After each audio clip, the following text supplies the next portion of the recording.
Game development is difficult, the same way as with life.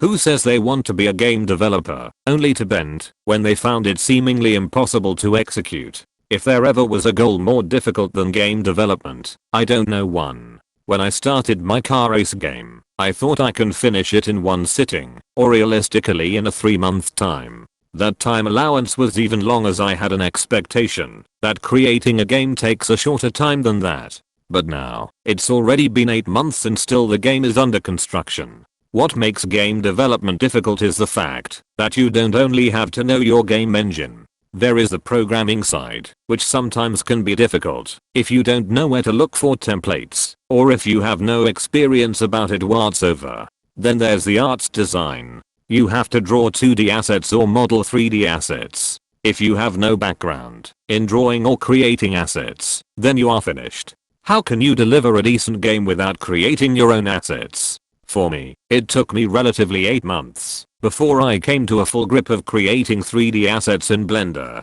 The learning curve was long and difficult. E to extrude, S to scale. These are just several of the basics you need to learn in Blender. In my car race game, the assets that I used came from the outcome of the tutorials that I watched. As I learned, I automatically utilized the model I created as my 3D assets. But probably, one of the most challenging aspects of game development is the sound design. If you don't have an ear for music or audio, for that matter, then you're done in this business. I never had in my life been more attentive to the sounds that I hear in games. Much less, I never been attentive on how audio is used in games. I just know it's there. And it's more difficult when you have to do the work on putting the audio in a game. You need to learn audio or music software. Thank God, there is Audacity. In recent weeks, I've started tinkering with it and slowly learning how to design audio. These aspects are for sure what makes game development difficult.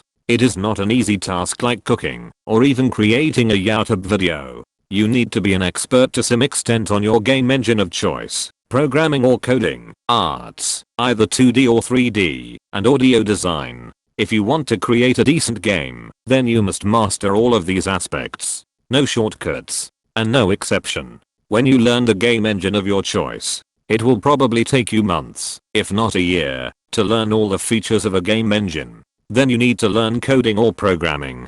Thank God, I have a decent background in coding, so I have an idea of variable, loops, and if-else statements. Audio design. Nada. I used to dream of becoming a guitarist, but what prevented me was I could not tune a guitar. I have no ear for notes. I cannot distinguish it from each other.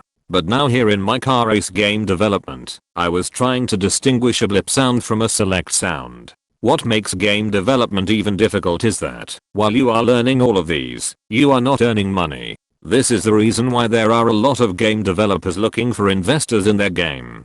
How can they continue crafting and coding their game without any food on their table? Imagine not a dime is entering your bank account for a year or two or even longer than that. So you are dirt poor creating a game in the hopes that it would sell in the future. This, I think, are the cases of indie game developers. Yet, in spite of all of these difficulties and challenges, if you like learning, then game development is the right goal for you. The learning never stops here. Every day, as long as you toil for your game, you learn something new. Either be it moving your character, animating it, modeling an asset, etc. Life as a game developer is difficult. Nothing makes it easy. Yet, the whole process of creating games is what makes it a heaven-like experience in spite of the difficulty. And for sure, that is enough of a reward already.